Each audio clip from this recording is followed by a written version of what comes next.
ముఖ్యంగా ప్రజలు కావచ్చు, యూట్యూబర్లు కావచ్చు, నేను నా మనస్ఫూర్తిగా శిరస్సు వంచి నమస్కారం చేసి మరీ చెప్తున్నా. ఎందుకు అనంటే వాస్తవాన్ని ప్రచారంలో పెట్టండి. అక్కెర్రానటువంటి సబ్జెక్ట్ను కాదు.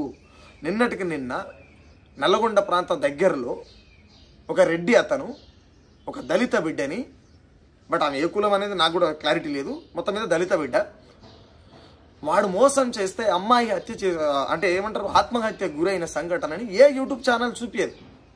అరే మీరు పైసల కోసం చేస్తురా, లేకపోతే సమాజానికి ఏదైనా మెసేజ్ ఇస్తాను చేస్తురా? మీరు ఏ పని చేసినా మీకంటూ డబ్బులు వస్తాయి కదా. తర్వాత మీ వర్కులు మీరు చేయొచ్చు కదా. ఓని మంత్రకాన్ని పట్టుకొస్తారు, ఓని తిక్కలోని పట్టుకొస్తారు, ఓని పాగలుగాని పట్టుకొస్తారు, ఓని పనికి మళ్ళీని పట్టుకొస్తారు. అరే అక్కరోజా మెసేజ్ ఇర్రా భయ్, సమాజంలో అక్కరోజా మెసేజ్ ఇరు.